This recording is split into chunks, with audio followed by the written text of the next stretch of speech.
ফজরের পরে সূরাত ইয়াসিন তেলাওয়াত করা ছাড়বো না। আল্লাহর নবী বিশ্বনবী জনাব রাসূলুল্লাহ সাল্লাল্লাহু আলাইহি ওয়াসাল্লাম বলেছেন, যেই ব্যক্তি দিনের শুরুতে কুরআনুল কারীমের সূরাত ইয়াসিন তেলাওয়াত করবে, ওই দিনের যত প্রয়োজন আছে, যত হাজাত আছে, আল্লাহ পাক রব্বুল আলামিন তার হাজাতগুলোকে পূরণ করে দিবে।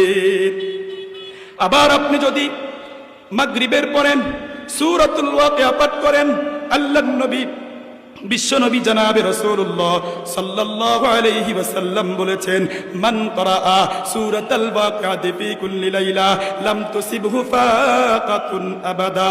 রাসূল করিম সাল্লাল্লাহু আলাইহি ওয়াসাল্লাম বলেছেন, যে ব্যক্তি সন্ধ্যাবেলায় সূরাতুল ওয়াকিয়া পাঠ করবে, আল্লাহর নবী বিশ্বনবী জনাবে রাসূলুল্লাহ সাল্লাল্লাহু আলাইহি ওয়াসাল্লাম বলেছেন, লাম তুসিবহু ফাকাতুন আবাদা, দারিদ্রতা তাকে কখনো স্পর্শ করবে না। মুহতারাম হাজিরিন, আজকে আমাদের পরিবারের মধ্যে লক্ষ টাকা ইনকাম করে বলে হুজুর বরকত নাই, বরকত নাই। কোটি টাকা ইনকাম করে বলে হুজুর বরকত নাই, বরকত নাই। ব্যবসায় লস খাইছি, ঘরের মধ্যে শান্তি নাই, শান্তি নাই। ঘরের মধ্যে শুধু অশান্তি আর অশান্তি। বড় দুঃখ এবং পরিতাপের বিষয় হলো, এক সময় মহিলাদের অবস্থা এমন ছিল, পুরুষরা নামাজ পড়ুক আর না পড়ুক, মহিলারা নামাজ মিস দিত না। পুরুষরা কুরআনুল কারীমের তেলাওয়াত করুক আর না করুক, কিন্তু মহিলারা সূরা ইয়াসিনের তেলাওয়াত ছাড়তো না, সূরাতুল মুলুকের তেলাওয়াত ছাড়তো না, সূরাতুল ওয়াকিয়ার তেলাওয়াত ছাড়তো না। একজনের আমলের কারণে পুরুষও মুক্তি পাইয়া যাইত, মহিলারাও মুক্তি পাইয়া যাইত, ঘরের সবাই মুক্তি পাইয়া যাইত। আজকে পুরুষও কুরআনুল কারীমের তেলাওয়াত করে না, সূরাতুল ইয়াসিনের তেলাওয়াত করে না, সূরাতুল ওয়াকিয়ার তেলাওয়াত করে না, সূরাতুল মুলুকও তেলাওয়াত করে না।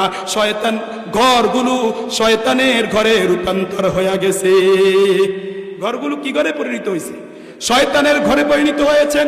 এজন্য মুহতারাম হাজিরিন, লক্ষ টাকা ইনকাম করলে কি হবে, কিন্তু রব্বুল আলামিনের স্পেশাল যে বরকত, স্পেশাল যে রহমত, এই রহমত ঘর থেকে চলে যাইতেছে।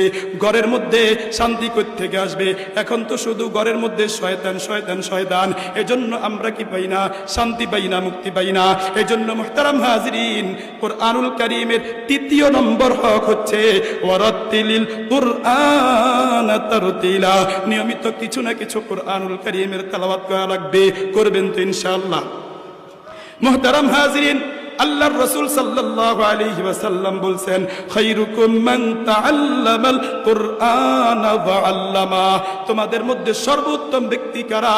যারা কোরআন শিখে এবং যারা কোরআন শিখায়।